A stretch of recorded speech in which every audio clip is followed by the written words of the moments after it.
it's still okay. We're live. Yeah. Hey, everybody.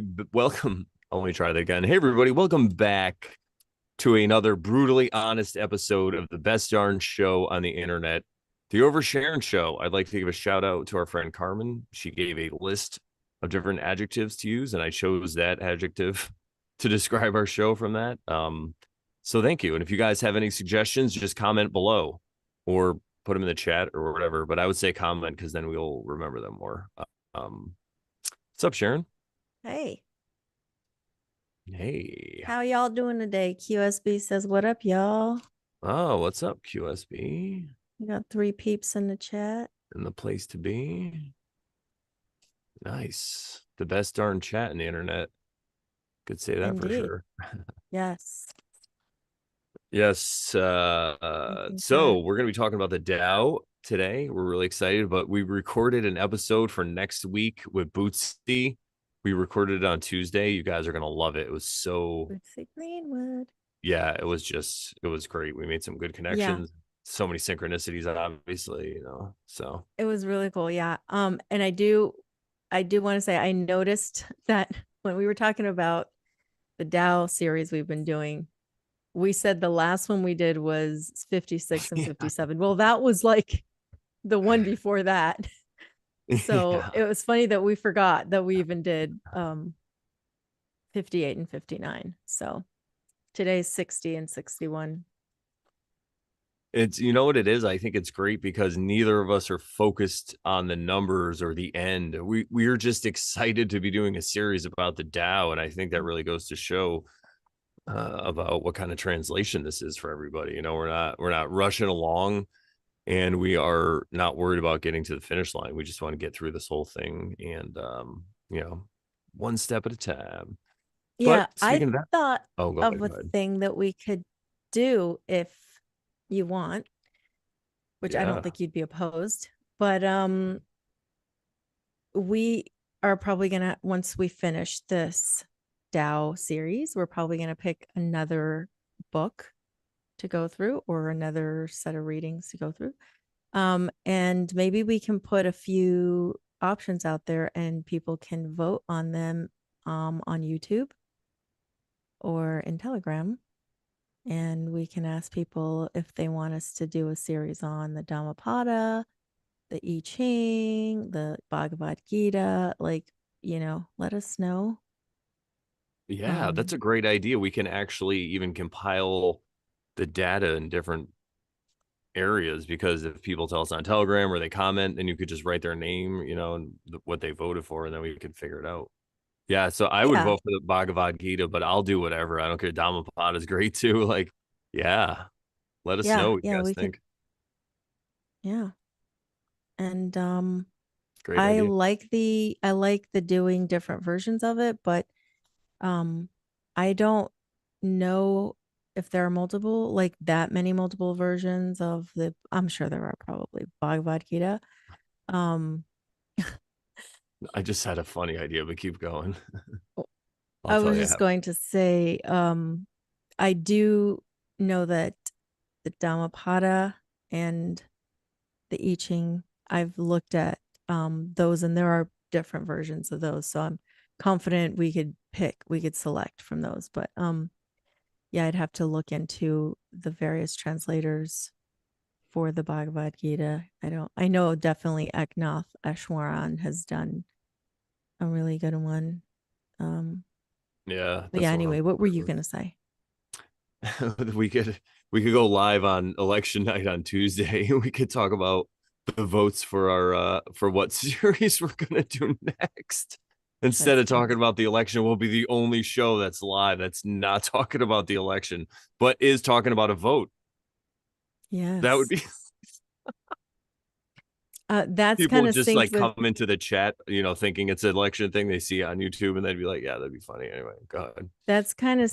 something Spoons sent the other day about it was like an Instagram, and it was about, she said something about, oh, this is about a vote, or this is about voting. And I had to write down the quote because it was a guy on Instagram, and he said he was quoting James Clear from Atomic Habits, and he said, "Every action you take is a vote for the person you wish to become." Oh, I Every love action that. you take is a vote for the person you wish to become. So Carmen replied something like I almost didn't click because it said vote. And then she's like, but then I thought Spoons wouldn't send something weird like that. So she did. And then it was a guy talking about like, self-empowerment, self-love, and that kind of, self-healing, that type of stuff. And you brought up the Dhammapada. So this my father found it because I had this in my garden, and I guess it Oh, just had gotten grown over, so he found it and like and cleaned it you up. forgot about him. Yeah, I glass have a Buddha. laughing Buddha Oh, there you go. little face. That's my only Buddha thing that I have. You will listen to the Oversharon show. You ever watch You will Futurama? It's listen like, to the Dhammapada yeah, yeah, that I wrote. I'm just kidding. like Hypnotoad. They just like watch a toad all like, whoa, this is a great show.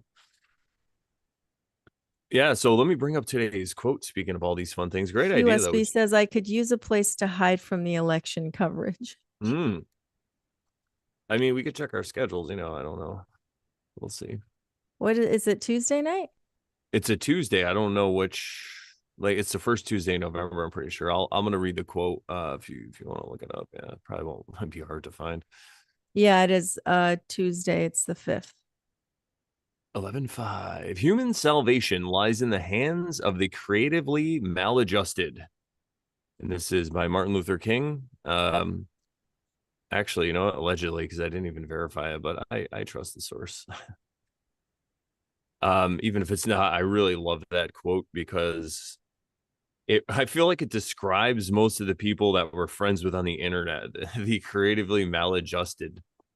Because people, not that everyone that's into the stuff we are into are creative, but the maladjusted part's great because we have adjusted to society, but just not in the way most people have in it. It's kind of, I think these days it's different because we go with the flow and we talk about that a lot. But previously it was probably a little, like in 2020, especially, we were pretty maladjusted to the covering your smiling face thing.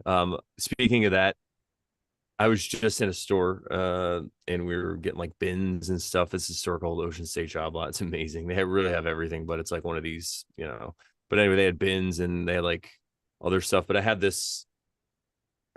I've had it for a while now. It's wool, and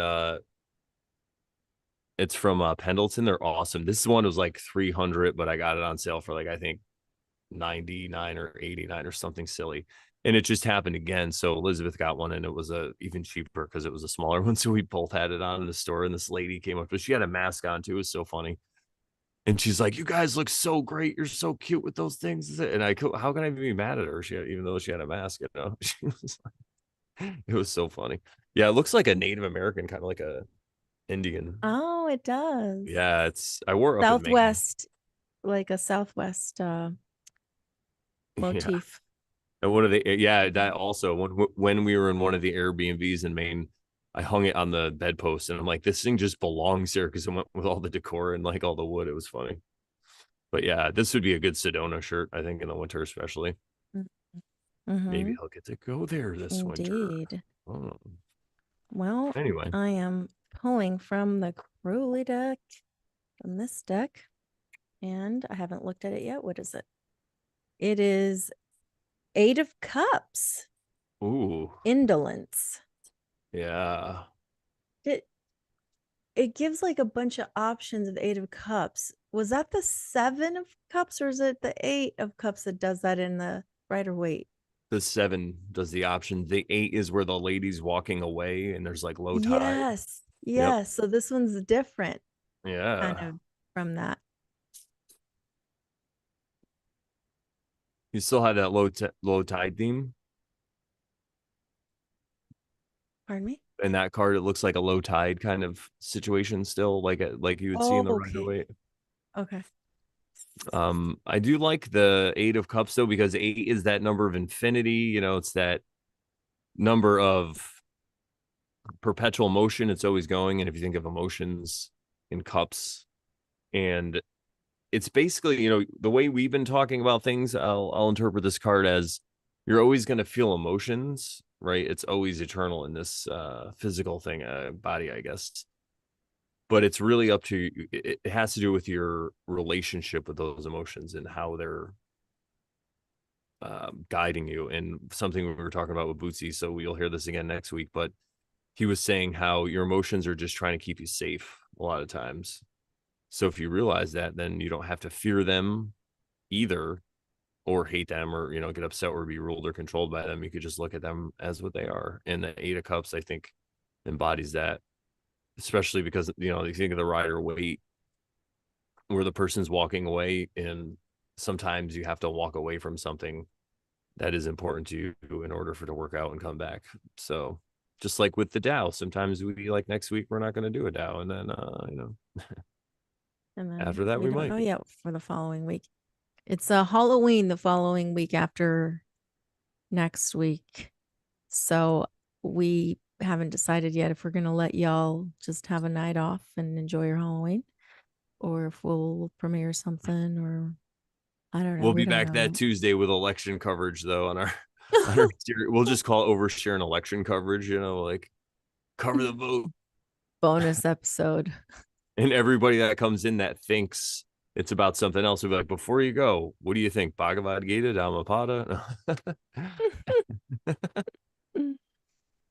Maybe we'll gain some, some new people. Be like, you know what, you're right. Who cares who the president is? All right. Well, I'm excited today because I love to talk about the Tao. So let's get into it, shall we? I'll Indeed. pull up the slides and we'll get sliding along. There we go. Oops. I went a little too far. So we're going to be doing 60 and 61 today. And 60 is kind of short, so it's all in one slide. Oh, okay, cool. It fit. All right.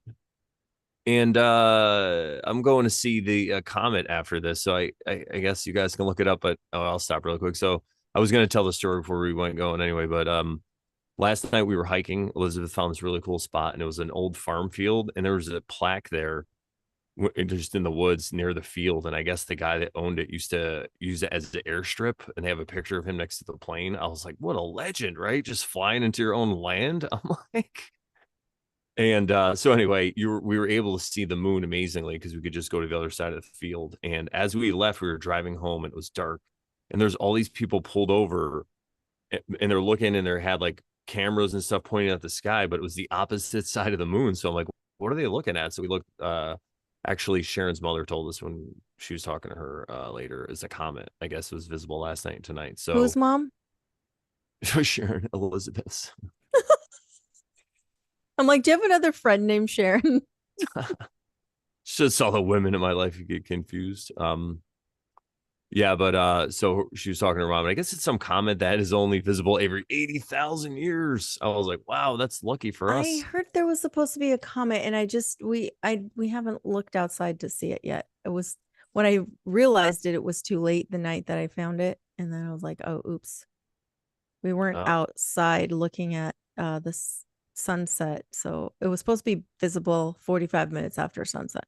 But yeah, that's what they said about this. So I have a meeting tonight. I moved it to 7:30. It's because it's just like this, a heart-to-heart meeting, and sometimes people, when they book with us, they want to actually meet the DJ they're working with. So I like just get on Zoom or whatever for a few minutes, and they see how awesome I am, and they're like, oh yeah, this guy's great. So usually, but it also works out too, I guess. If we don't get along, then at least they know a year ahead of time we could find them another person. But anywho, they're like, we don't like tall, amazing voiced giants with beautiful hair. You can't be at our wedding. So anyway, let's get into the Tao. I forgot exactly where I was going with that whole story. Yeah. Oh yeah. So I was gonna say, yeah. So if in your area, everyone look up the comet, maybe you'll get to see it. I'm in Connecticut, and I apparently there's some good views from here. So 80,000 years. I was like, you got any evidence of that? Like, I got this model. It works perfectly. All right. Oh my gosh. Stephen Mitchell from 1988. Governing a large country is like frying a small fish. You spoil it with too much poking. Center your country in the Tao, and evil will have no power. Not that it isn't there, but you'll be able to step out of its way. Give evil nothing to oppose, and it will disappear by itself. Dwight Goddard. To maintain position. One should govern a great state as one fries small fish. That is, do not scale or clean them. With Tao, Oh, one may successfully rule the empire. Ghosts will not frighten, gods will not harm, neither will wise men mislead the people. Since nothing frightens or harms the people, day will abide. nice. All right. And just so everyone that's keeping up at home, I'll highlight this one. I forgot the last one. Stan Rosenthal from 1984 titles his interpretation of the verse ruling. To rule a country, one must act with care, as when frying the smallest fish. If actions are approached and carried out in the natural way, the power of evil is reduced, and so the ruler and the ruled are equally protected. They will not contrive to harm each other, for the virtue of one refreshes the other. Oh, I love this verse. It's nice and short, too. Yeah. And everyone did a good job of not being too wordy. I have verbose. Aleister Crowley from 1918, The Duty of Government. The government of a kingdom is like the cooking of fish. If the kingdom be ruled according to the Tao, the spirits of our ancestors will not manifest their day. These spirits have this day, but will not turn it against men. It is able to hurt men. So also is the wise king, but he doth not. He does not. It's probably the better way to say it. When these powers are in accord, their goodwill produceth the day, endowing the people therewith. Oh, I like this verse. Nice and short, concise. We can use this as a quote someday. Verse 60, easy to remember. What's up? Frying I'm just small looking at the fish. Yeah. yes, Oh, frying small fish. Cosmic I'm looking at the Lichens, Joe's chat. here. What's up, Joe? What's going on? I don't get to see him at work that much because Dwayne steals him because he's so good. He's too good at what he does. But it's cool though. I see him in passing, and we get to. I'm coming out of my hermit. I definitely want to start hitting some open mics, Joe. So let me know. Probably not tonight because I'm going to see that eclipse that other thing. But yeah, definitely soon. I have so much stuff written down. It's exciting. Actual jokes too. Last couple times I just did like weird characters, but anyway, moving soon. Definitely. Where are you going? Yeah, don't Yeah, I forget to don't blame you. tell Brandon. Yeah, I'm sure. Hey, Josh, welcome.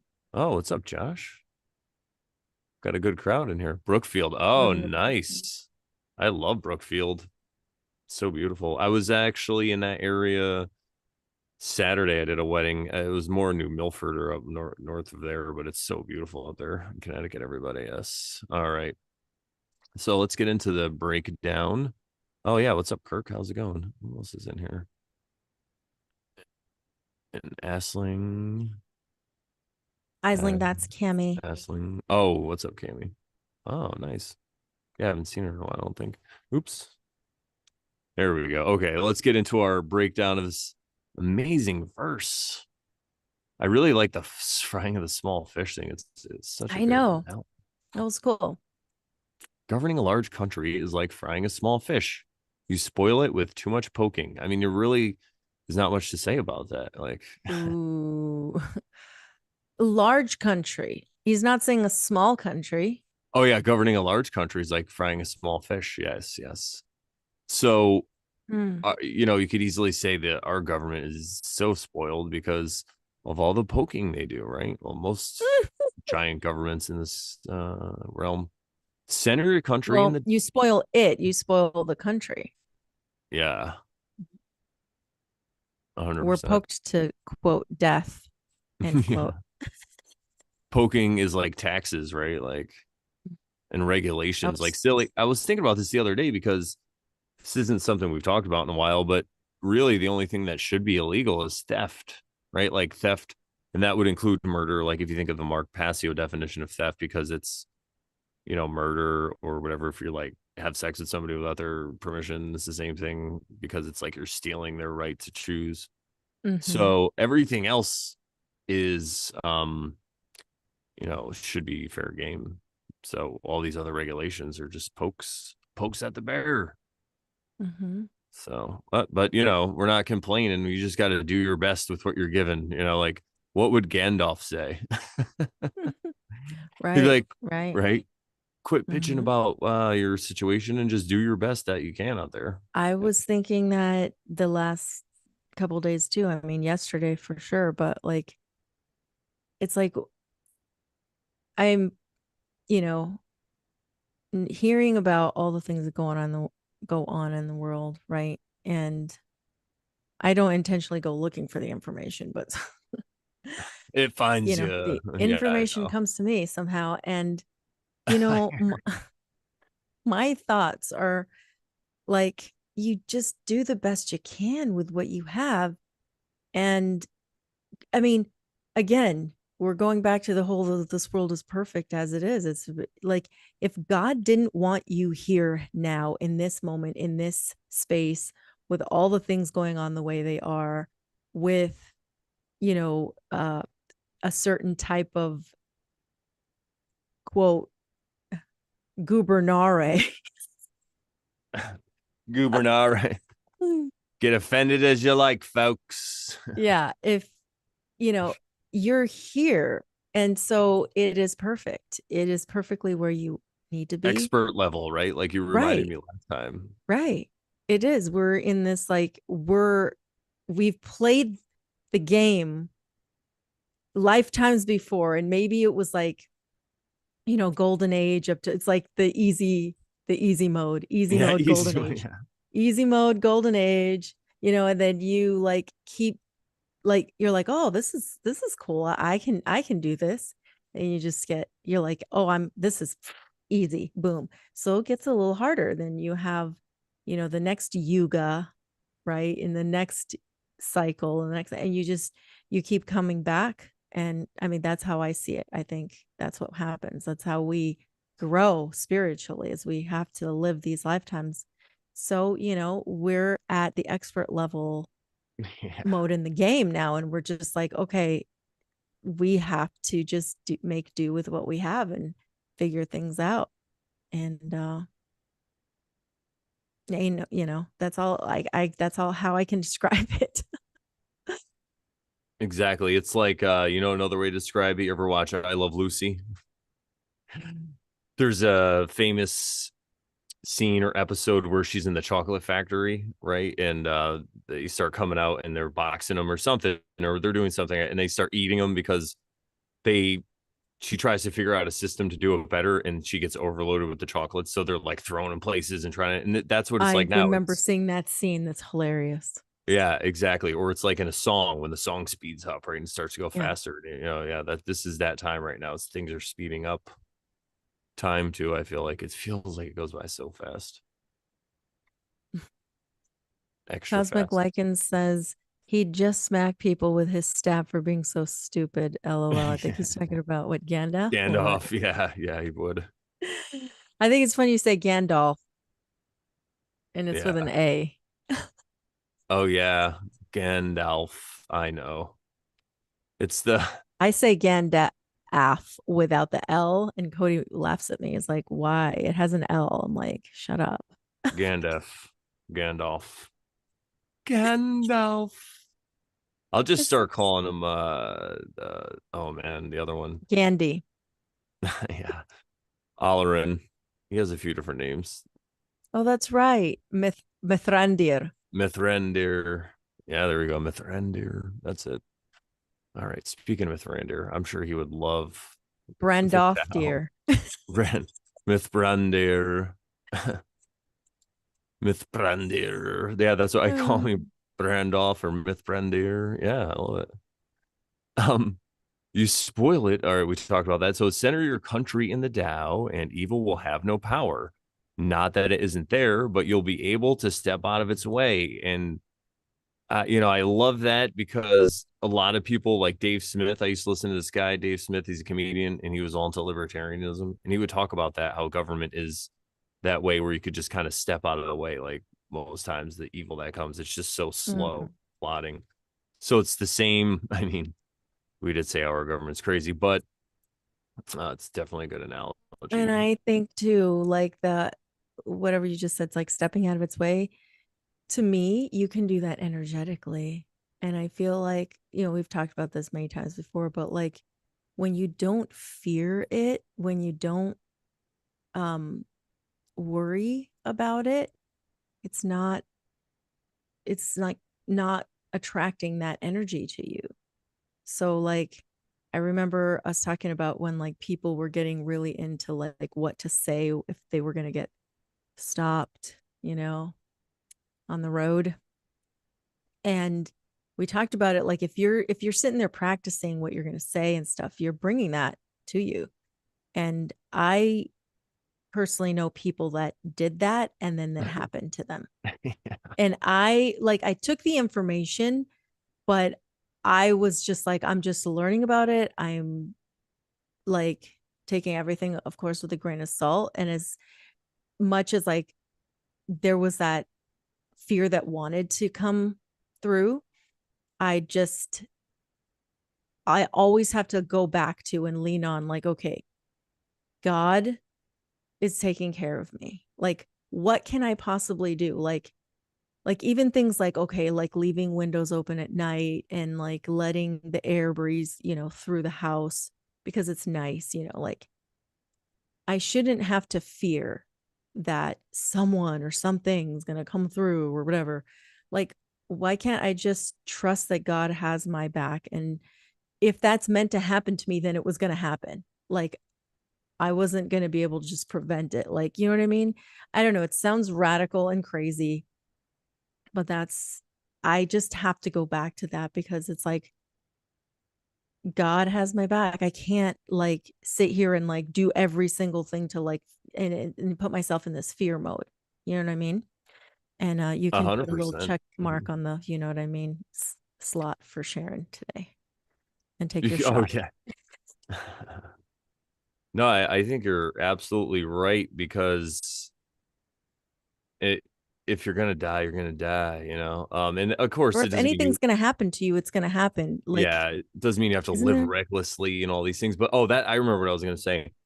So to know those things is nice though, right? So to know that you have a little more power if you need it when you get pulled over, to know the correct things to say and how to speak to a police officer and to stay in honor, those are great things to know Yeah. because then you don't have a fear of them. This is really what I want to say. Knowledge is power, but it could be dangerous. That's the thing. So you learn all these things. Sometimes people learn them about how they deal with the police, and then they're just like, oh, now I know, and they get excited, like you said, and then they bring it upon themselves. Whereas if you just take that knowledge and be like, oh, that's just another little piece of thing to put in my toolkit if anything ever happens and I have to interact with a peace officer of the law or whatever, like I could stay in honor and they'll respect me more. And it's happened in my own life. Just when you speak to them that way and you're not coming from a place of fear, they automatically, there's like this layer of suspicion that they have. They might not even be aware that they have it because when they Mm-hmm. pull people over, most times they're really nervous. So they probably Mm-hmm. automatically get suspicious. But when they pull someone over and they're just like, hey, dude, like it's a Dude. totally right, totally Yeah. different thing. And they're like, Mm. oh, this guy's not even worried. I'm sure he's fine. He's not. Yeah. And I have that experience that I told you guys about in certain episodes, but like it happened to me. And when I just told the truth, like Yeah. the charges got I went to the little like disputing of it for the ticket and it got dismissed.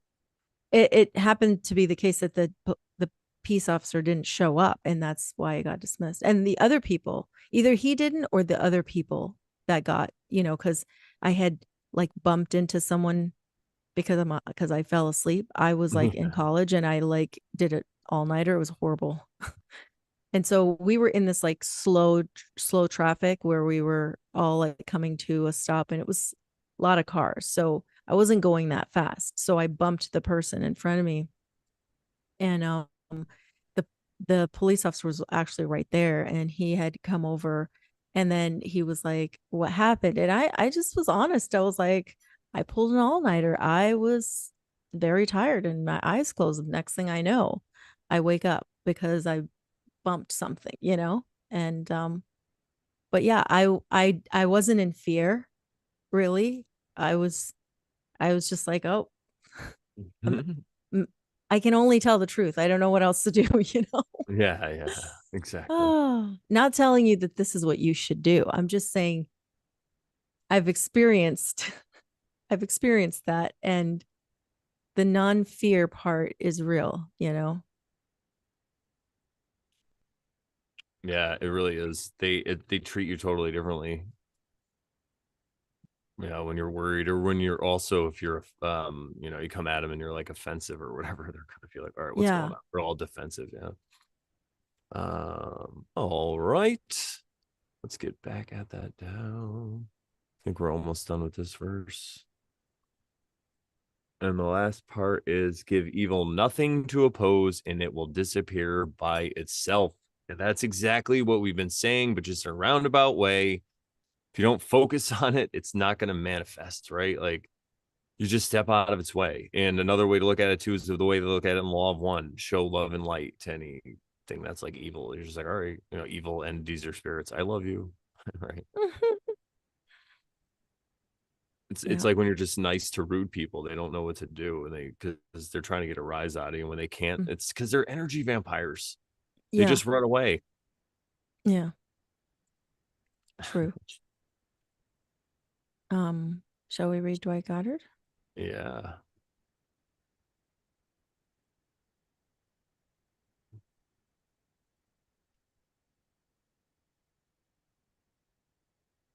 All right. To maintain position, one should govern a great state as one fries small fish, that is, do not scale or clean them. With Tao, one may successfully rule the empire. Ghosts will not frighten, gods will not harm. Neither will wise men mislead the people. Since nothing frightens or harms the people, they will abide. Oh, we were just talking It's, about fear. yeah. He says things a little differently too. It's Stephen Mitchell probably is the one who makes it a little different, right? Because I feel like Dwight probably stays closer to the Yeah. uh transliteration of it, and Stephen Mitchell just like metaphorizes everything, right? To be like, Yeah. Yeah. this is the best way to understand it. So yeah, frying small fish. Well, I guess I don't know much about fishing, so I didn't realize that if you get a small fish, you don't really have to scale or clean them. You Well, just let me cook put them it up. this way. Think of an anchovy, Yes. right? Yes. You're not And gonna sardines. Yeah. sardines. Yeah. Yeah. Small They just put fish. them in a can. You just They're eat them. yeah, and their bones are so small, they're not going to like get in your way and stuff. So our government is basically trying to like gut a sardine and like Yeah. scale it and like fry Yeah. it. He's like, no, man, what are you doing? Just eat it. Yeah. It makes me think of petty people, right? Or, Yeah. people who are trying to scrape every penny or scrape every not that there's anything wrong with like being wise um with your money or whatever you want to say, but it's one thing to be wise and it's one thing to like jump To over a have a, dollar to save a penny, you it's know. one thing to be wise and one thing to have a giant nose shadow. That's yeah, very much. So that's why I said petty. Yeah, yeah, no, I know. That's the humor element I bring everyone. Listen, we make fun of everybody. Okay, we're equal opportunity maker funners of people. We make fun Yeah. of Spanish people and white people and black people and purple people. Anyway, No, good point though, Sharon. Totally. Spawny people, black people. Yeah, exactly. Asians. We Oh got a God. Ukrainian guy out next there. He's burning wood in the yard. He's weird. See, I made fun of Ukrainian guys. See, we're all even. He's not weird. I just did that. All right. Anyway, Stan Rosenthal from Oh wait, 1984. did Oh, I? did you? I don't think I finished. Oh, yeah. Okay. I was. Yes. I'm sorry. Go ahead. Sorry. So let's see. Sorry. Let's see. Oh, you did Oh, finish which reading, down? but I don't know if we were But I finished. didn't finish commenting. Yeah. So Yeah. with down, one may successfully rule the empire. Ghosts will not frighten. Gods will not harm. Neither will wise men mislead the people.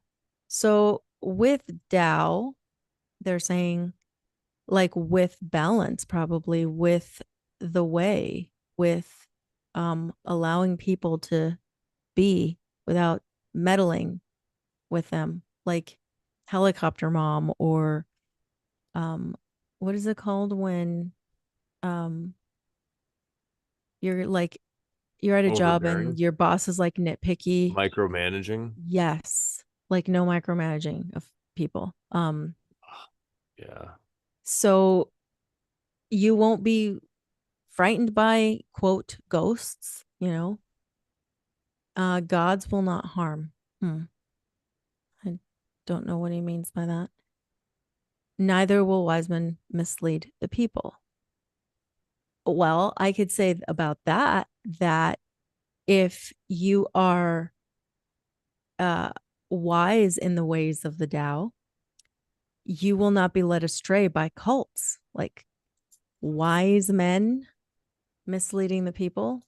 And then getting them to like, oh, come to our thing and give us all this money because tithing and XYZ, Um, Like what's you, going on now, you mean?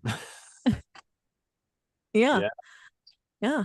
And you won't be misled if um people if the government runs the things with in the ways of the Tao. And gods will not harm reminds me of like reset functions. Okay.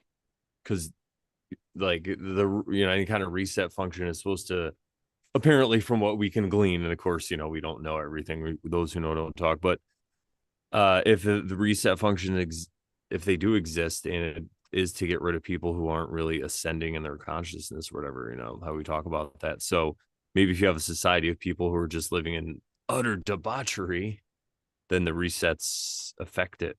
And maybe that's what it could be, like a metaphor for, right? Gods do not harm, because people might look at that as, instead of like we would just look at it as a function of the realm, other people might be like, it's the gods. They're angry, Okay. Yeah. So when people are living in accordance with the Tao, the gods don't harm. Yeah. Good call. Yeah. You never And know. since nothing frightens or harms the people, virtue, day will abide. Yeah. Cool. Of course, that is all ideal, right? Because we are in the Kali Yuga, in the, what did you call it? I always forget the mode of the gameplay. Oh, legendary. Yeah, we're in legendary mode in this game of life. So, um, these Yeah, are the ideals. because I think it has obviously been harder to live in history, wartime and stuff like that. But as far as doing self work and stuff like that, and actually facing this time, is crazy because we have so much connectivity, and we do have it pretty easy as far as getting fed and keep staying warm and having shelter and stuff like that. You might have to work hard for that, but it's not like it's caveman days or whatever. So maybe you can look at it in that way, where physically it's easier, but I think spiritually, emotionally, it is the legendary mode, because everybody is so connected, and most of them just want to fight and argue about things. It's so crazy. So but it's a better time to work it out, and to actually because it takes a lot to be able to look at the news and not be affected, because you realize you trust the plan, and it's all probably lies, propaganda anyway, right, or whatever. But so uh that's why it's really legendary about all this information or information, whatever that means. All Right. right, back to the Tao. Unless you're no, okay. Well, just excuse me, Josh had a comment and said, "What Oh. about macro management? I always wonder about the macro when someone says micro anything." Macro management, that's hilarious. That's probably better. That's probably when Yeah. people manage you from far away, right? They're not zoomed in. They're just like, all right, you look good over there. Thumbs up. Let me know if you need anything. You're doing your thing. Yeah. I Yeah. like it. You can make Good that a point. term. Yeah. We want macro managers, not micro managers. Not micromanagers. We want no managers. All right. Yeah.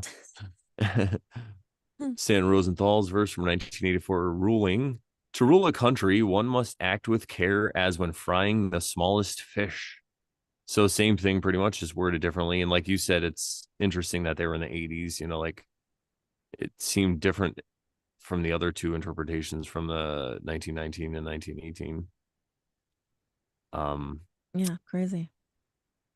If actions are approached, if actions are approached and carried out in the natural way, which we've talked about a bunch. So according to the Tao, the power of evil is reduced, and so the ruler and the ruled are equally protected.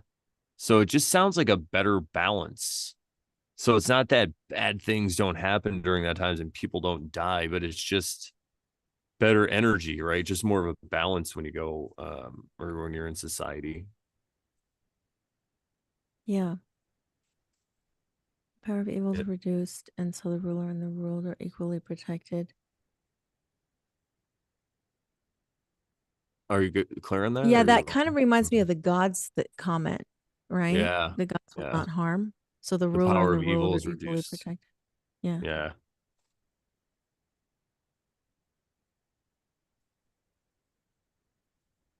All and right. the funny thing is because everything really is balanced. So it's like that's why they a lot of times in the verse in these verses in the Tao, you'll hear things like if you want people to be, I'm trying to think of one, if you want something to grow, or if you want something to shrink, let it grow. If you want something to expand, let it, you have to kind of like let it run its course. So in that way, uh if you have a lot of virtue and a lot of goodness and people are like preaching the piety, I think that was the verse, the familial piety verse. If you have people that are like espousing and saying we have to be good, then evil is also going to rise too. So it's more about just the not Balance. really seeing the good and evil, right? Just kind of seeing things as they are and dealing with them accordingly and accepting them. It is what it is. It is what it is. Yeah. And anything else is just a label you're putting on it. Anything Hmm. else, even a name like that car that they keep parking in their backyard, which is so weird. It's a normal car, which is weird that they park it back there. But yeah, that's not a car. That's just a thing I'm looking at out there. Hmm. That's not a Lexus RX 300 SUV. It's just the thing. It's energy. All right. And it's energy, not in motion right now. Just kidding. Yeah. Well, It depends is on in who motion, you but ask. it's not. Yeah. It's in motion, but it's not driving or Mhm. traveling. All right, everybody know. Yeah. They will not contrive to harm each other, for the virtue of one refreshes the other. So it's the Mm. same thing, right? It's a balance. Everyone's kind of just getting along uh Mm. in that way. It's like a well formed community. Like that's just the right perfect size. It's not too big, it's not too small, and it's enough that you can help each other, and it's not like it's not burdensome to just one person or to just a certain person or a certain people or whatever. It can be balanced out because there's just enough give and take, you know. And like I was saying earlier, exactly what Sharon just said, but there's always going to be issues and problems, and people are going to die, and misfortunes are going to happen. But I feel like a lot of those misfortunes, people now are bringing upon themselves unconsciously. They don't even know they're doing it. And so, if you can make that, like we talk about the magic and the creation, the simple creation of your day, if you can make that conscious, then you just alleviate all that suffering right there, and you're not constantly like tripping over your own feet. And it's really as simple as that. They say it in all these fun, poetic, mystical ways, but it's about, like Sharon said before, it is what it is. And it's like, am I causing these problems? Probably yes. Yes, I am. Like, Yeah, and it's like that what you just said, am I causing these problems? Maybe you're not directly, right? But to acknowledge that karma is real, karma is a thing, and it's basically the law of cause and effect, and every cause related to it. And maybe you didn't do something this lifetime to bring it about, but maybe something you agreed upon before your life entrance or maybe something that happened in a previous lifetime, and it's something that you agreed to work out this lifetime.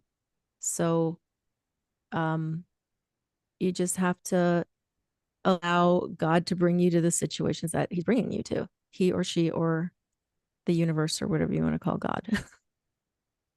exactly. All right. Gonna bring this back up, and all right. So you want to read And it find out? the silver lining, right? Yeah, 100%. Exactly. Yes. Gratefulness, gratitude. You want to read the I Alistair? Oh, will I missed read something. Aleister Crowley. You can check what Cosmic Lycan said in the chat. Okay. Aleister Crowley, verse 60 from 1918, entitles it The Duty of Government. The government of a kingdom is like the cooking of fish, if the kingdom be ruled according to the Tao. The spirits of our ancestors will not manifest their day. Okay, wait. Let me read that again. If the kingdom be ruled according to the Tao, the spirits of our ancestors will not manifest their day, their virtue. We'll have to think about that. Okay, these spirits have this day, this virtue, but will not turn it against men. It is able to hurt men, so also is the wise king, but he does not. When these powers are in accord, their goodwill produces the day, the virtue, endowing the people with it. I say there, so it's not confusing because therewith can be confusing. Therewith. So, all right, we talked about the cooking of the fish Yep. and the kingdom being ruled according to the Tao. And he says the spirits of our ancestors will not manifest there. What do you think about that line? Because it's a little bit confusing. I think it makes more sense in context when you read the rest. Yeah. So these spirits have this day, but will not turn it against men. So The basically what he's virtue. saying is, in a nutshell, is like the ancestors get pissed when you fuck up. And they do things like the gods being angry and the spirits and all this stuff, right? So it's the same thing, but when you're living in accordance with the Tao, they don't do that. They still have this day, and it's in line, and they keep it or whatever, or however they want to see it. But that's kind of what I'm getting out of it in a nutshell. It's so magical, though. It's Interesting. like, yeah, what do you think? Yeah. I don't, yeah, I've never thought about anything like that. Um, Like, also, it is able to hurt men, right? It is able to hurt men. So is the wise king. So also is the wise king. So, like in the other one, right? The wise king is able to hurt men, but does mm, not. yeah. So the spirits are able to hurt men. Is that what it's saying? The ancestors? Yeah. Spirits of the Yes. ancestors? And I feel like it's just When you're another way. living, when you're not living according to The Tao, yeah. the Tao. And really, if we're just an extension of our ancestors, you could just look at it as your higher self. And what is Yeah. your higher self? Nothing more than a connection to God, right? It's just God. So to me, he's basically saying karma. It's just like, this is Or your how karma past works, man. selves. Yeah. That's, yeah. Because I mean, could it be that we are some of our ancestors? We've lived the lives of some of our ancestors. It makes sense in a way, Yeah. consciousness. You're like, it's like, excuse me, everybody. It's like lighting one candle with another one. And then, that one eventually goes out, and the one that was lit stays strong, and then it starts to go out, so it lights another one, and it eventually goes out. It's Yeah. same concept. So is that Yeah. the same flame? I mean, Right. Dissident Jones says trying to virtue may hurt you. yeah, exactly. Giant no shadow. Yes, thank you. That's one of my. I have a big no Wu shadow. That's Wei. why I was saying it. So I'm not. We're making fun of everybody here. So He's making fun of his own nose. yeah. See it? Look at that. You can hide a whole community in that no shadow. All right. Wu Wei and your virtue will be on display. Could it be? Oh, yeah, there you Says go. Dissident Jones. I like it. We have some Could it poets in be? our, Yeah. and I didn't even know it. Poet that didn't even know it. I heard that today on a podcast. Spoon shared with me that our dear friend Michelle is doing with a couple of her friends, and Oh, it nice. was fun to listen to. I haven't finished it, but it's I'm enjoying listening to it. Oh, amazing. So, are we So ready should for we? verse 61? Yes, I think so. Or I I will guess we start. didn't comment on the last end. The last end of it, with these powers are when these powers are in accord, their goodwill produces the virtue, endowing the people with it. So, So I think they're talking about the government, right? When the yeah. government powers are in accord. Yeah. Mm-hmm. And like we Yeah. were saying last week, all this government talk really is also could be a metaphor to governing of yourself, to the dark and light in yourself, the feminine and masculine in yourself, the little angel and little devil on your shoulder in yourself. It's about working them to get along. So, because people are gonna read this and be like, when am I ever gonna govern a country? What does it matter?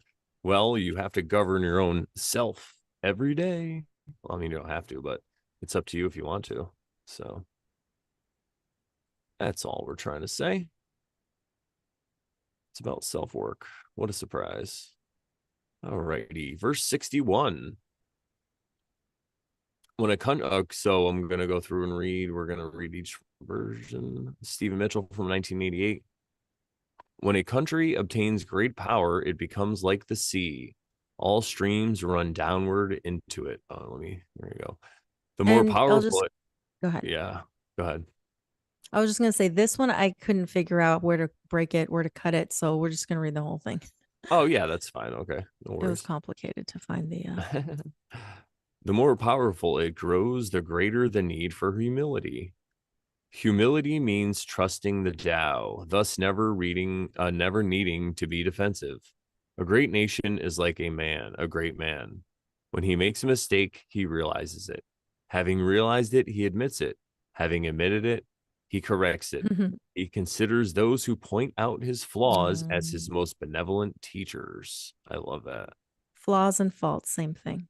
Yeah, he thinks of his enemy as the shadow that he himself casts. Whoa, what a Mm, novel idea, right? shadow, Ah, casting a shadow.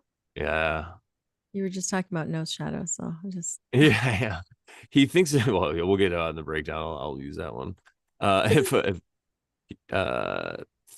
if a nation is centered in the Tao, if it nourishes its own people and it doesn't meddle in the affairs of others, it will be a light to all nations in the world. it's reiterating same thing. Sorry, we won't break down yet. We're not there yet. Yeah. Sorry. Dwight Goddard from 1919 entitles it the day of humility, ergo the virtue of humility. And people in the chat were talking about virtue, so of like virtue signaling and stuff like that. So. Oh yeah, day signaling. Yeah. A great state that is useful is like a bond of unity within the empire. It is the empire's wife. The female controls the male by her quietude and submission. Thus, a great state by its service to smaller states wins their allegiance. A small state by submission to a great state wins an influence over them. Thus, some stoop to conquer, and others stoop and conquer. Great states can have no higher. Sorry. Go ahead. Great states can have no higher purpose than to federate states and feed the people. Small states can have no higher purpose than to enter a federation and serve the people. Both alike, each in his own way, gain their end, but to do so, the greater must practice humility. Ain't that the truth? Yeah. A lot of information here.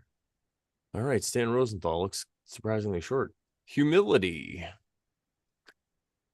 A great country remains receptive and still, and does a rich as does a rich and fertile land. The gentle overcomes the strong with stillness and receptivity by giving way to the other. One country may conquer another. A small country may submit to a large and conquer it through having no arms. Those who conquer must be willing to yield. To yield may be to overcome. A fertile nation may require a greater population to use its resources to the full, whilst a country without such natural wealth may require them to meet its people's needs. By acting in unity, each may achieve that which it requires.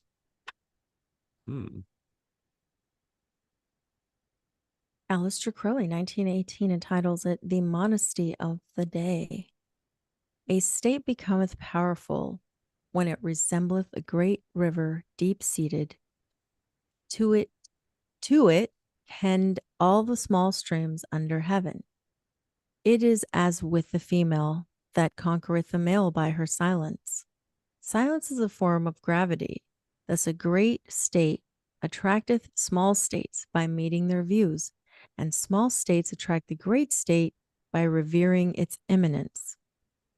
In the first case, this silence gaineth supporters. In the second, favor. The great state uniteth men and nurtureth them. The small state wisheth the goodwill of the great, and offereth service. Thus each gaineth its advantage, but the great state must keep silence. Oh. Those who speak don't know, those who know don't speak. Verse 56. Oh, yeah. Interesting, right? Yeah. That. All right. I'm just seeing if anything's going on in the chat. You can't force or fake virtue. No, yeah, I guess you're right. I mean, you could try to, right? To force virtue. That's the virtue signaling, right? The modern day virtue. Like driving a Tesla. All right. I'll keep my judgments to myself. All right, I guess we could start the breakdown. This should be an interesting one to break down. So when a country obtains great power, it becomes like the sea. All streams run downward into it. Okay, so that part I like. Think about the way the United States was after World War II, where it was the most powerful world power, and then you have the Soviet Union, but even after that. So everything really is affected by the culture here in the United States and the laws and everything, the wars and all that stuff. So in that way, you could see how they're all connected. Let's see.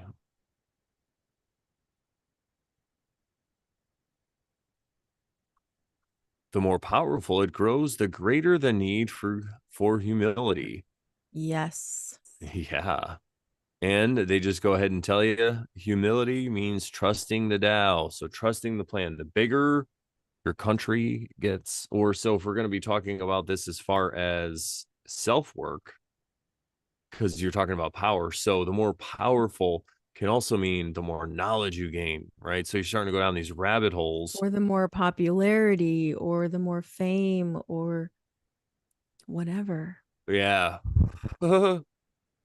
Yeah, that's true too, right? The more online followers, it means you have to trust the plan instead of trying to push things and force things to go your way, because God always has a plan, and that's probably not going to work out. All right. Oh, I scrolled again. Here we go. Thus never needing to be defensive. There we go. Good point. A great nation is like a great man. I love this part. When he realizes, when he makes a mistake, there you go. He realizes it. Having realized it, he admits it. I just made a mistake. Having admitted it, he corrects it. He considers those who point out his faults as his most benevolent teachers. That is huge, right? Huge. Yes.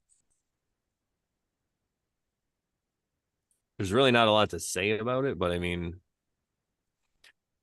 you could just say the opposite of it. Most times people get very annoyed by people who point out other people's faults, but if you look at it as they're just trying to help you, and then you could get better. It's like when you're Yeah. podcasting.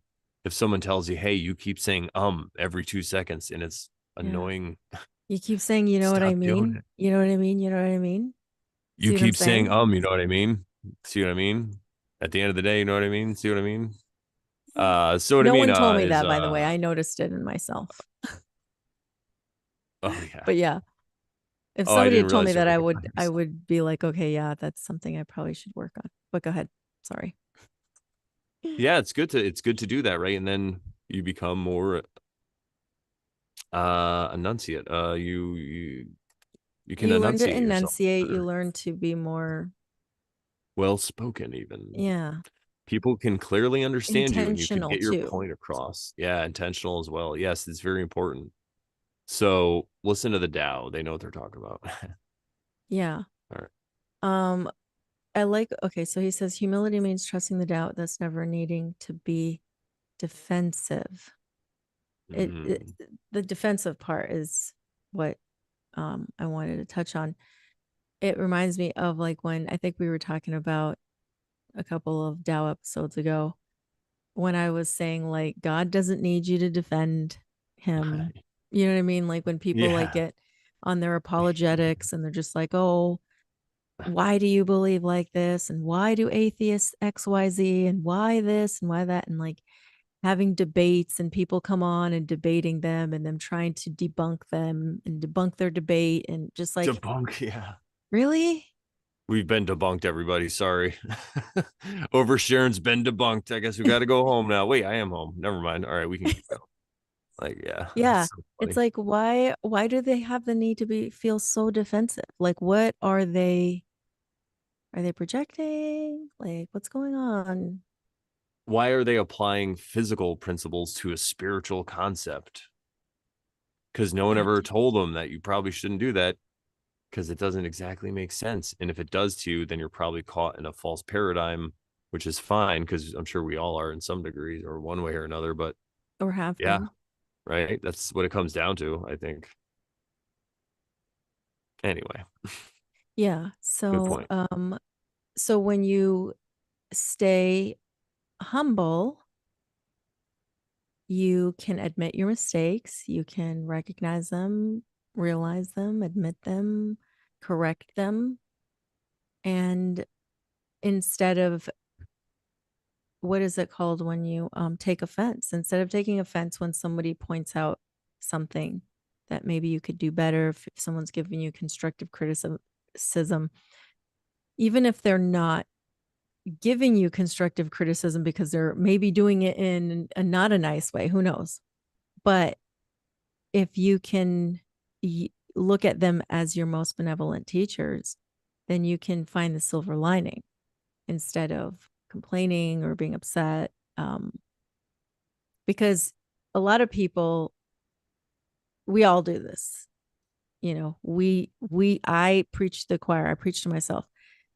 But like, it's so easy to see a fault in someone else and not see it in yourself. That's like reminds me of the Bible verse of like you see the the little splinter in someone's eye, but there's like a rod and a beam in yours, and you can't even see past it Exactly. because you Yep. you're using one eye to see, but this one's blocked. And someone's gonna be like, "That's the Illuminati. What is she doing?" But we just got debunked. Oh. So anyway, No, that's a really good point. Yeah. Worry about your own self, right? And that's what this is when you're working on yourself. It's easy. But the good thing is, like Sharon said, we do so easily are able to point out the faults in other people. Like we're programmed that way. But the good thing is you can start to use that when it happens. You don't have to get mad at yourself and say, oh man, why am I judging? You could just be like, oh, okay, cool. This is probably just pointing to something that I have to look at in myself. And then when you have time, you do that comfortably and accept it. And it doesn't have to be a master slave component with yourself. We talk about this all the time, taking it easy, especially when you're doing this work. You already got there. Now you're just fine tuning. You already found this show, everybody. So you're halfway there. You're definitely going to heaven now. Remember, if you donate to us, you go to heaven. All right. We're not making that I claim. like the part where he says he thinks of his enemy as the shadow that he Yeah. himself casts. He thinks of his Wow. enemy as the shadow he himself casts. Yes. Yeah. Preaching to the choir, preaching to yourself, basically. Because there really is no enemies here. We're all the same. We're all connected. Yeah. We're all just walking each other home. We Like were one at Ocean bus. State job lot, and the lady I could tell she was a little hippie-ish or whatever cool. She was like, I'm trying to think of the exact context. We were talking about things being connected, and she was like, oh, man. Anyway, something she was like, oh yeah, all these things are connected. And I'm like, I think we're all connected, aren't we? According to science, like everything's connected. And she just started laughing. Yeah, it was great. But she was talking about something with probably Ocean State job lot or something with the store coupon or something. Anywho, um, I like to be silly in public. It's fun. If it nourishes its own people. Oh yeah, if a nation is centered in the Tao, if it nourishes its own people and doesn't meddle in the affairs of others, it will be a light to all nations in the world. We are So not being a light to all nations in the world right now, are we? I mean, we are being something to all nations in the world right now. You're right, maybe Definitely not a not a light, light. but that's all right because if you do the as above, so below principle, this ties in exactly with the Bhagavad Gita and what Krishna says to Arjuna. The actions of a great man become a guide to the world. And it's the same kind of thing. So if you get your inner nation, your inner government going on with both sides or whatever it is, all four sides of your mind, however you want to look at it, you have a nice balance going, then you will be a light to the world. You'll be a giant And beacon Jesus on the talked hill. about being a light in the darkness. And Brandon Remember means this light little light of beacon. mine? I'm going to let it shine. Song that you sang as a kid, some of you.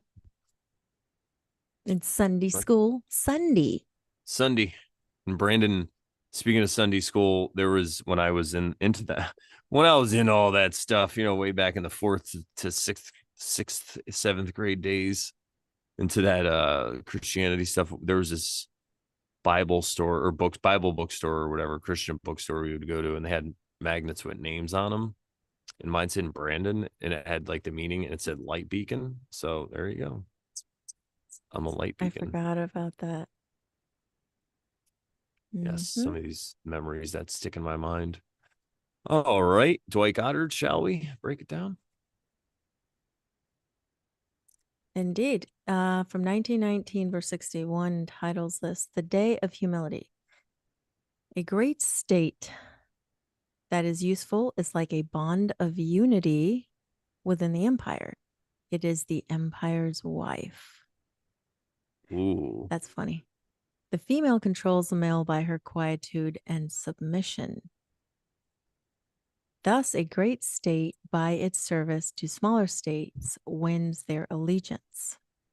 A small state by submission to a great state wins an influence over them. Thus, some stoop to conquer, and others stoop and conquer. Great states can have no higher purpose than to federate states and feed the people. Small states can have no higher purpose than to enter a federation and serve the people. Both alike, each in his own way, gain their end, but to do so, the greater must practice humility. That end right there, not that we're not going to talk about the rest of it, but that end right there reminds me of being the bigger person, right? Yeah. Yeah, exactly. Must practice humility. Yeah, for sure. And all this whole verse basically is pointing that out. I love this female conquers the male by her quietude and submission. So we don't even have to think about men and women. Think about masculine and feminine energy, Mhm. day and night. How does the night conquer the day? The night conquers the day Silence, by letting the it burn out, quietude. Yeah. right? And then just coming after because it doesn't fight the light. It just lets the light tire itself out, basically, you know. I mean, you can look at Yeah. that metaphorically, This obviously. I know it's not necessarily maybe relevant, but um it remind this of the female controls the male part reminds me of the movie My Big Fat Greek Wedding, Mm-hmm. because uh the mom of the girl in the movie, she says, the man is the head, but the woman is the neck. Yeah, exactly. Oh, Yeah. so and ooh, the neck, the silence, the vocal cords, maybe. And move the head to where it wants to go Mhm. and face it where it wants to go. Yeah. Yeah, it's very true how those energies work together. So I think that I love the way that they're using this metaphor here for men and women because you can look at it that way. And then they're going to also equate that to a state, a large state and a small state, or just power, right? So because Mhm. masculine energy always looks like it's the most powerful energy, right? It always looks Mhm. great. It's flashy. Thus, a great state by its service to a smaller state wins their allegiance. So a great state needs all these other little states. Think of like any alliance like Dune or whatever, how all the houses get aligned and stuff, or even just our country, how we have allies. We need these allies to do the things that we want to do. Or before we were the United States, there were just all these smaller states that would come, like you think of like your state government, and it's run differently than the state next to you. Mm-hmm. It's not always identical. There's some laws that some do and some that don't. And so you have those smaller ones, and then they come together as a one great one, allegedly. Allegedly, but you better pay your damn taxes if you, according to them. All right. Mm. No, you're right though. I like that analogy. So true. Um, and then a small state by submission to a great state wins in influence over them. So same thing with a man or a woman or masculine and feminine energy. It's about acknowledging each other and giving each other its proper due and proper space. And if you're a more balanced person, it's about feeling your emotions and experiencing everything and not trying to just be more masculine or be more feminine if you're a woman or whatever, or or reject one side of it. It's about being more balanced. What a surprise to find that in the Tao. Indeed. This part's curious, right? Yeah. So I think what it solstice. means, some Yeah. stoop to conquer. So stoop is like To maybe go you down or come crouch down. down or you bring Yeah. yourself down to conquer, but others stoop and conquer. So what that means is they stoop, so they just bring themselves to the level of the people. So some people will plan and plot and scheme and stoop down low to take over, but other people just bring themselves down to the level of the people. They just are more down to earth, Humility. humility, and because of that they conquer Bring their yourself minds down or in their hearts or humility. whatever. Yeah. Yeah, it's not an enslavement kind of conquering. And It's they end up it's like the first one is they do it to in order to conquer. The second one is like they bring themselves down in a true humility. So maybe the other one's like a false humility. And then the second one is like the true humility. And then because of that, that is how they end up conquering, because they were humble, they were honest, they were authentic, et cetera, et cetera, et cetera. look at how Jesus conquered, right? He was just this guy coming into town on an ass. He just rode in on a Yeah. mule, and before you know it, they had to crucify him because he was getting too much power. Same kind of thing. Yeah.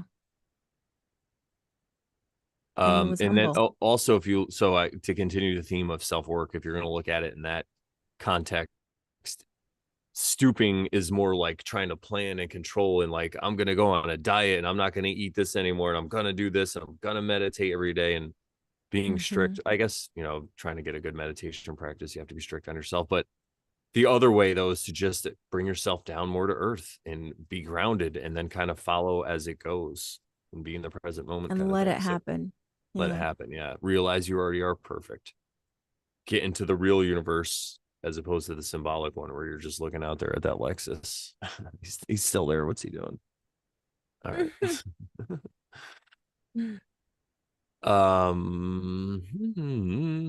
And this is pretty self-explanatory. I think great states can have no higher purpose than to federate states and feed the people. Small states than to enter federation and serve the people. So it's really just about knowing your place in your role and fitting in and going with the flow. And then as far as inner work, it's really the same kind of thing. It's just about having a balance between the ego and the intuition and making your way through without turmoil. Both alike, each in his own way, gain their end, but to do so, the greater must practice humility, and that's the part you already talked about. I mean, yeah, Yeah. Be the bigger person. be the bigger person. All right. Anything else you want to say about that other? I don't think so. Okay. Stan Rosenthal, then we'll get to this. A great country remains receptive and still, as does a rich and fertile land. All right. That's pretty, it's a good metaphor, I think, because still is great because like they're not trying to conquer people. They're not always on the move, and receptive. They're just open to ideas, right? Just like Mm-hmm. rich, fertile land. The Mm-hmm. gentle overcomes the strong with stillness and receptivity. We've talked about this before. It's kind of how water overcomes stone after a while. And he's not necessarily using the male female principle, but he's just talking about it as it is. Using Something paradoxes, gentle right? overcomes the strong. Huh? Using paradox again, because if you think of gentle, you Yeah. wouldn't think that. It's like the tortoise and the Yeah. hare, right? Yeah. And then using stillness and receptivity again. By giving way to the other, one country may conquer another. A small country may submit to a large and conquer it through having no arms. Same thing. The small country submits, but then they spread their ideology, and then before you know it, they're taken over. Like, who's really in control here, right? Those who conquer must be willing to yield. And it happens, it's funny too, because you could see it happen in an inverse way too, right? That small country that we're not supposed to mention, we're fighting all their wars for them, right? We're this giant country. Why would we do that? Well, a lot of people were just subverted through misinformation, right? And so because of that, but think of it in a positive way, this is what they're talking about. And then also if you look at it in the lens of self-work, it again is more about just realizing you're perfect, instead of finding all these things you have to change about yourself and hating yourself. It's more about learning to love yourself. And yeah, some of the things you're doing might not be perfect and you might not like that, but it's because of what came before you. It's only a natural reaction to what came before you. You can only, start cleaning yourself up where you are. So it's a natural Start process. somewhere. You got to start somewhere. And we say this on the whole episode of Bootsy that you guys will see next week. It's like, it's all about the destination. You're going to look back on these times right now and you're like, these were the good old days when I couldn't figure it out and I'd be all pissed off at myself. Wasn't that hilarious? You're going to look So why back and can't these laugh. be the good old days? Yeah, if you're going to look back and laugh on it, why not laugh now? I always say that. I'm like, we're going to look back on this and laugh. So why not just laugh now, Yeah. Make them the good old days now. Make them the good old days now. Exactly. There you go. To yield may be to overcome. So it's a paradoxical thing, right? You think if you're yielding, then you're going to lose, but no, it might be to overcome. They've talked about yielding before too in the Tao. I like that concept. A fertile nation may require a greater population to use its resources to the full, whilst the country without such natural wealth may require them to meet its people's needs. So, and I'll just read this too, because by acting in unity, each may achieve that which it requires. So it's about just depending on people. If this guy's got more food, like a community, like we were talking about. Yeah, exactly. And if nothing else, this really could just serve as an example of, how we aren't living that way. Largely, society isn't really set up like that, so you can kind of see we're not in accordance with the Tao just with that. Yeah. It's nuanced because, one could say, okay, yeah, but we get resources from this one other country and then they get resources from us and other countries, but it's very controlled, dare we say. Yeah, and that's like an inversion, right? Yeah, exactly. Yeah. It's the inversion of it, because it's more about, can you do that within your smaller community? Why can't we have the farmers locally do that? Why can't we turn to them? And why can't we have our own airstrips on our own land? That's what I was saying yesterday. I'm like, you could find other people with their own land and airstrips. Then you could do Airbnbs for people that just have planes. We could have this community. It's the possibilities are endless.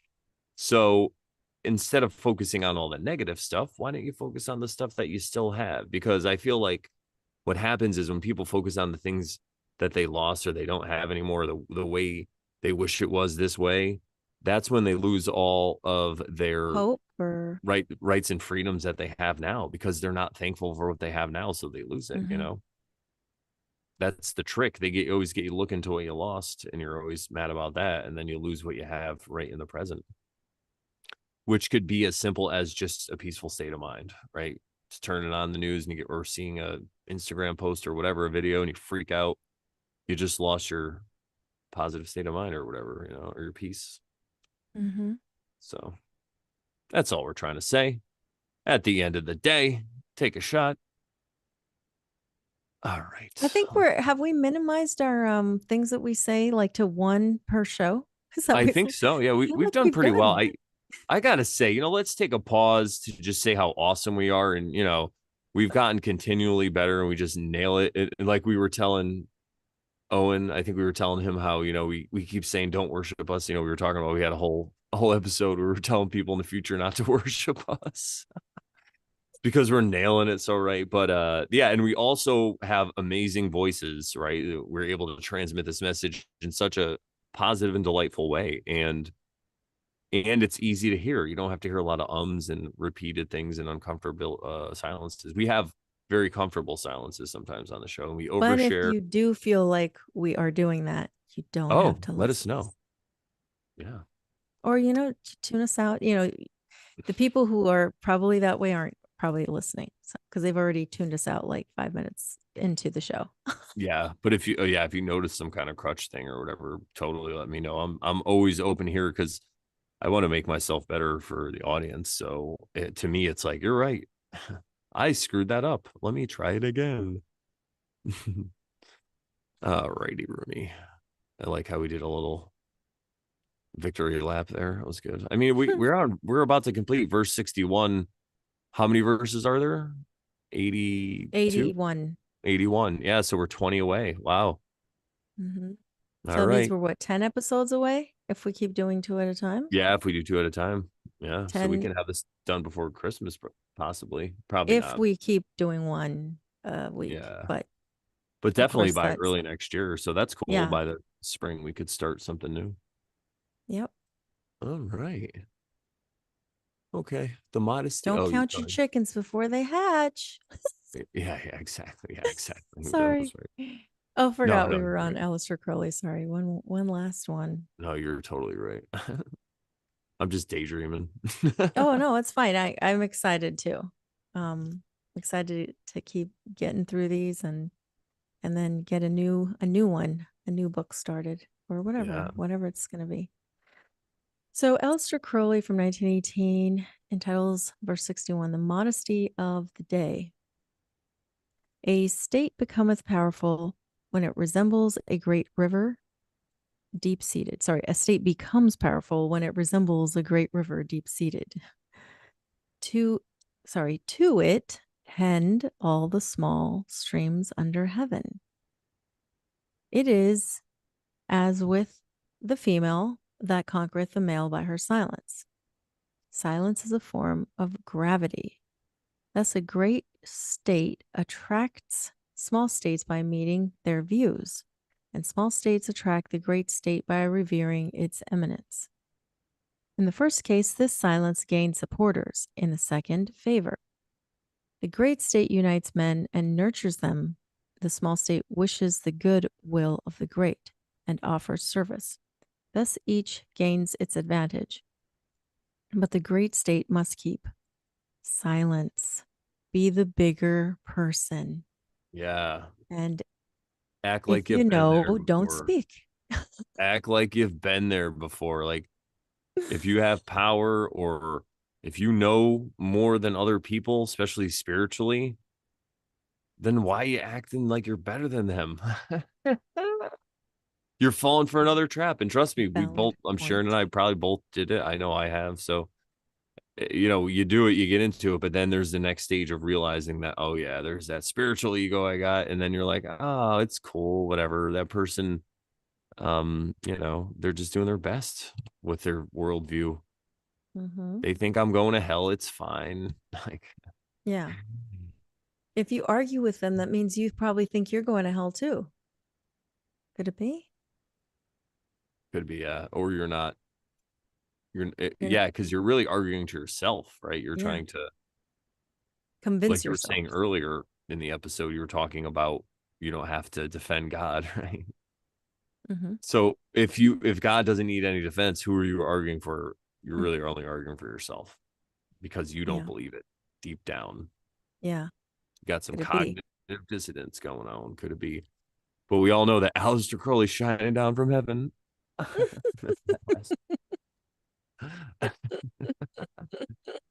Oh, Wherever he is, that old soul. old, yeah, Maybe he that was a new soul. silly He guy. wasn't quite an old soul yet. He had a lot of lessons to learn. But he wrote a great version of the Tao, I would say, so far. Yeah, it's definitely worthy of covering. So So, yeah. this is basically, he just says here, he says great river, deep seated, and to tend all small streams. So he's basically using the stream river metaphor, which I like. And Mhm. basically, a lot of the same stuff with the female and the male. Is there anything in here that was Yes. I would say, okay, so interesting. Silence is a form of gravity. It's like an attractor, right? yeah, yeah. It, you know, It kind of is. And okay, here let me riff on that because it just came to my mind. Yeah. But what is really silence? Because when we talked about it in the verse 56, it may have come across, and we weren't really trying to do this, but it may have come across that we're like, if you know, don't speak at all. It wasn't about don't speak at all. It's if you know, don't speak about what you don't know. Yeah, that too. Yeah.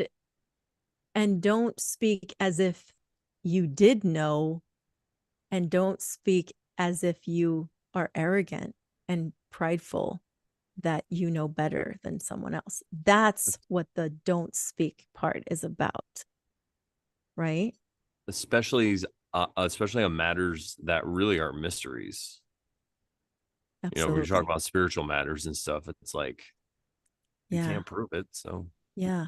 And the only way someone's really going to comprehend you is if they've gone through it themselves.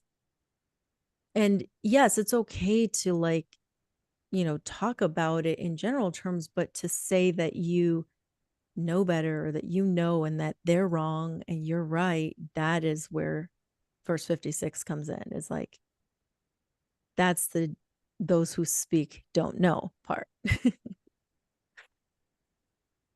Right? exactly.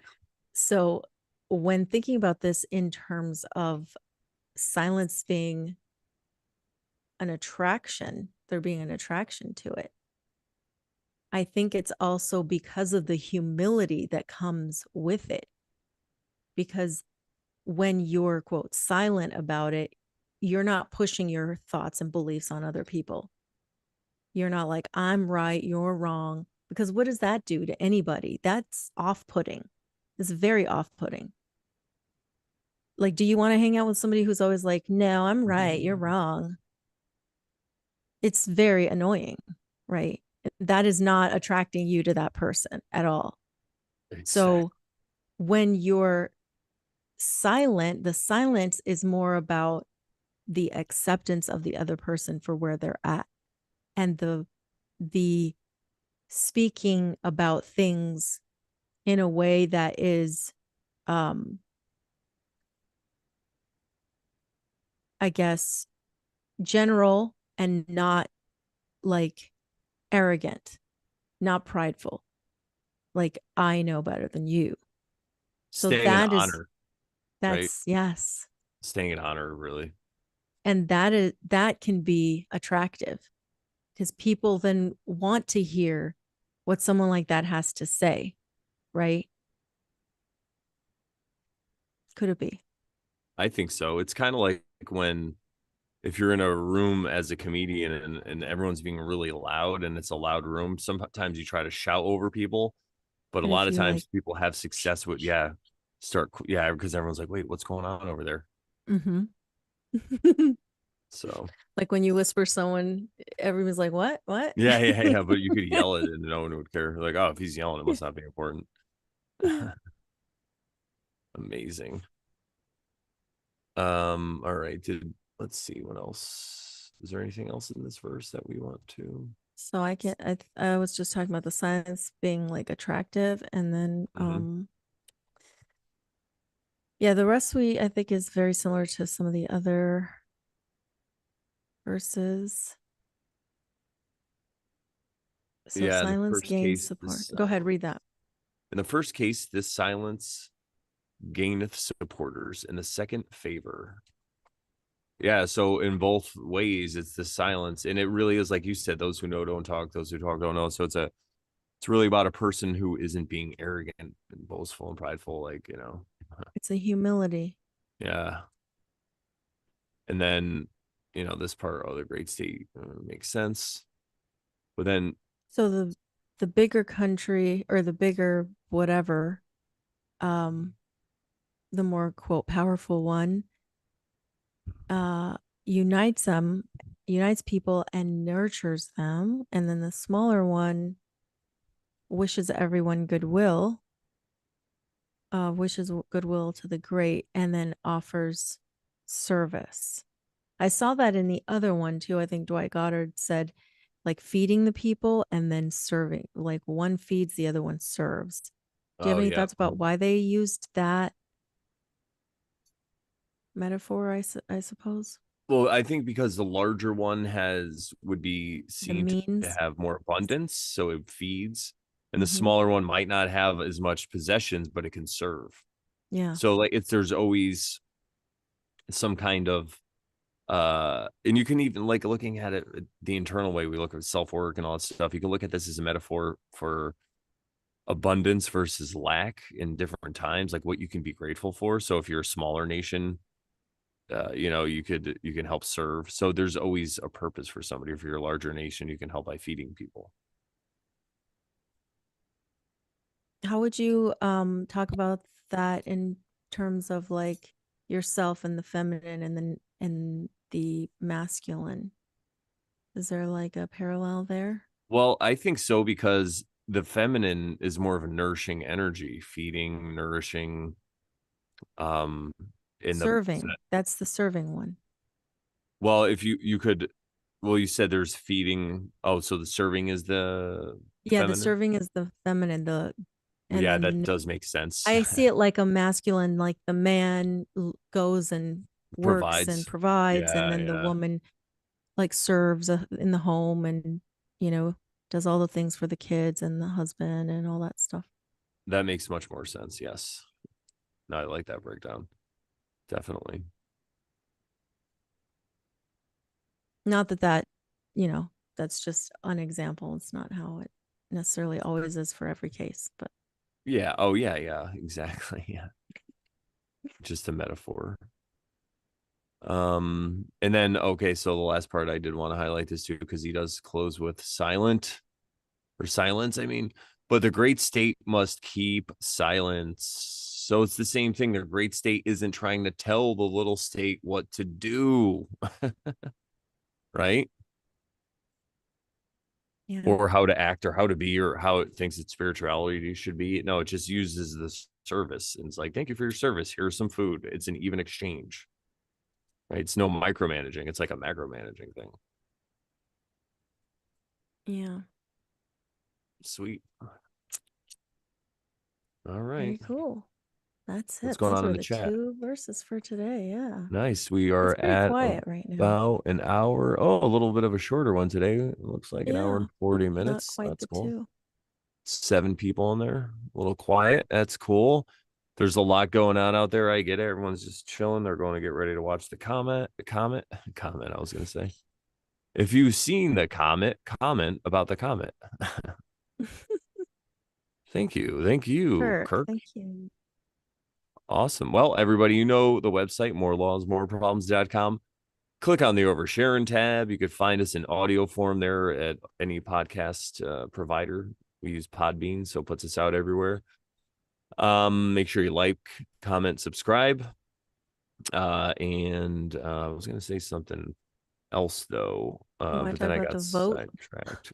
Yes, that. Oh, also next week, make sure you check out our episode with with Owen Bootsy Hunt, Greenwood? Bootsy Owen Hunt. Greenwood. Yeah, in the vote. Let us know below what you guys comment below what you want us to break down next, whether it be like the Dhammapada, the Bhagavad Gita, The I Ching. the I Ching.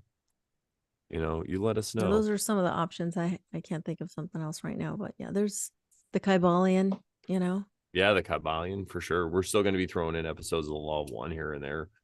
But Yeah, we're yeah, gonna try to get back into that one. I fell off. oh, it's all right. Got I like these got Dow ones. We're distracted. just like had a Yeah. good run with them, so Yeah. we're giving the people what they Uh, want.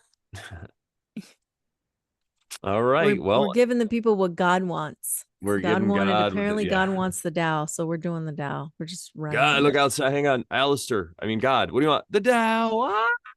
Well, that's a good one. It's right in my face. All right. Jeez, very bright. Jeez Louise. All right. Well, Cheese and what? rice. Cheese and rice. Cheese and rice. Well, I guess you got to that part that we're at that point of the show where I'm going to ask Sharon, what do we say to the good people, Sharon? That once you start over Sharon. Then you totally stop being a Karen. That's right. And remember, everybody, we're not trying to tell you how to live. We're just giving you tips on how to be a little more humble, perhaps. Could it be? Could it be? All right, everybody, have a great weekend, and we'll see you next week. Take care. Ciao. Bye. Ciao.